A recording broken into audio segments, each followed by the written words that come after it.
Olá, crianças, tudo bem com vocês?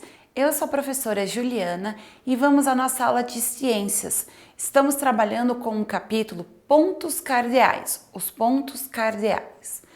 Nós percebemos que podemos utilizar o Sol como início para a nossa localização, porque nós vimos que onde o Sol nasce, denominamos de leste, onde o Sol se põe, que é o lado oposto, é o oeste. E então, para a nossa frente, ficaria o norte e atrás o sul, em relação ao nosso corpo. Então, se eu localizar o meu braço direito como a região leste, ou seja, onde o Sol se põe, o lado oposto, o oeste, à minha frente o norte e atrás o sul, ok? Vimos a questão onde o Sol nasce, a partir dele nós podemos ver a formação de sombras.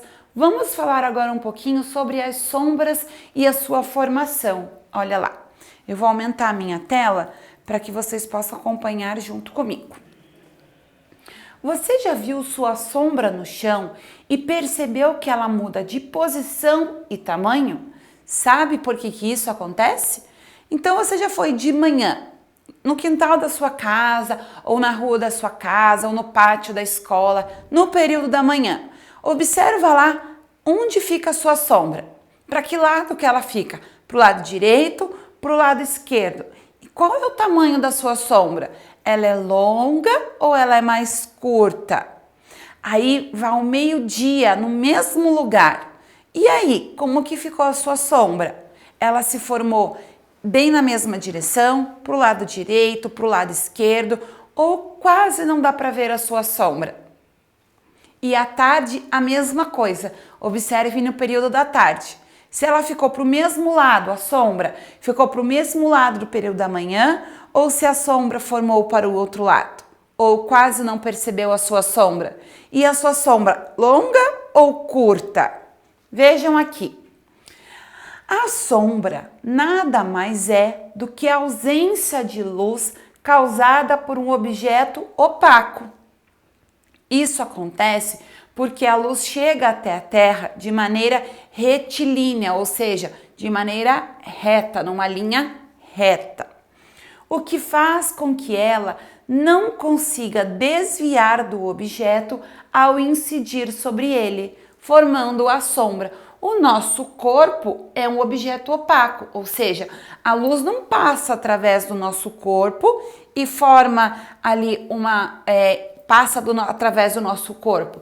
Ela não passa. Então, como ela não passa, forma-se a sombra, ok? Vamos continuar aqui. Olha aqui a imagem da criança e sua sombra. Por quê? A luz do sol veio em linha reta, bateu aqui no corpo. A luz do sol não passa através do corpo. Então, barrou aqui, projetou a sombra. Vamos ver aqui. Devido ao movimento aparente do Sol no céu de leste a oeste, a sombra pode ter diferentes posições ao longo do dia. Então, assim, pessoal, se eu percebo no período da manhã, a luz está chegando aqui pelo meu lado direito, tá?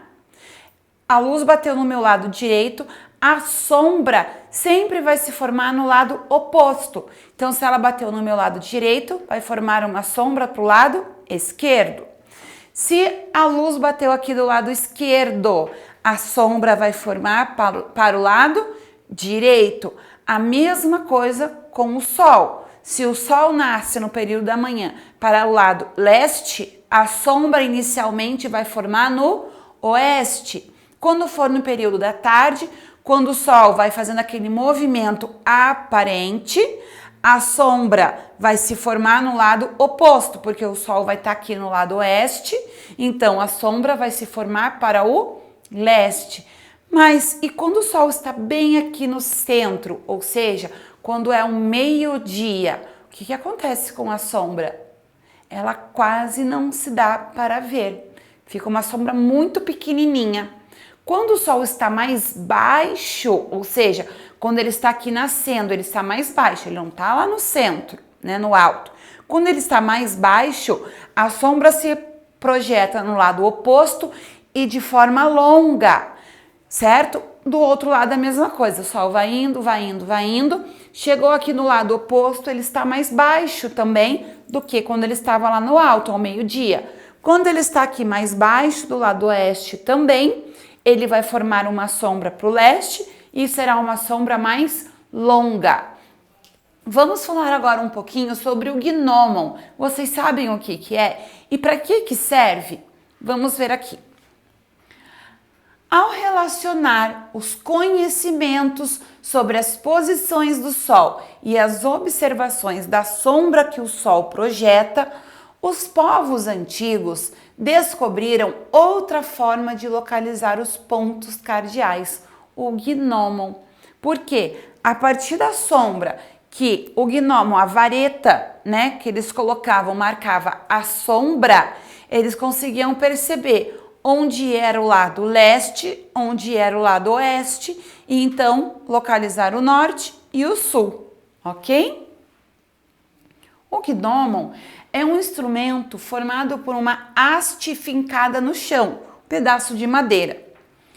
A sombra projetada por essa haste, provocada pela incidência dos raios solares nela, permitem a materialização da sombra do Sol no céu ao longo do dia. Observando as sombras projetadas pelo Sol, os povos antigos puderam observar que elas mudavam tanto de tamanho quanto de direção. Então, eles colocavam lá o pedaço de madeira e a partir desse pedaço de madeira se observava no período da manhã onde se projetava a sombra. Então, para o lado que projetasse a sombra, era o lado oposto de onde o Sol estava. Então, se de manhã a sombra lá, o horário que eles colocassem, a sombra formasse para a esquerda, então é porque era o lado leste onde o Sol estava, ok? E no final da tarde, eles observavam a sombra formando para o lado leste, então era onde o Sol estava se pondo, que era o oeste. E o meio, ou seja, a linha que ficava entre o lado leste e o oeste, tem um meio. O meio desta linha é onde a gente tem o norte e o sul. Nós veremos numa próxima aula a experiência, como que acontece o gnomon, como que se faz um, certo? Mas voltando a falar aqui sobre as sombras, sobre a formação delas, vamos ver aqui uma explicação que eu trouxe sobre as sombras e os pontos cardeais. Então veja, os corpos luminosos ou fonte de luz primária são os corpos que emitem luz própria. Então tem o Sol e uma lâmpada acesa. Os corpos iluminados ou fonte de luz secundária são corpos que refletem a luz recebida de um corpo luminoso. Então temos aí a luz, os planetas, as roupas, os carros. Quando a luz, em sua propagação retilínea, ou seja, em linha reta, encontra um objeto opaco, ocorre a formação de sombras e penumbras, como a professora falou. Olha aqui, eu estou com um globo. Eu coloco a luz, né? Tem uma luz projetando. A luz não passa através desse objeto. O que acontece do outro lado? Vai formar a sombra. Conseguem perceber aqui na folha branca? Ó, formou aqui a sombra, certo? Fonte de luz pontual.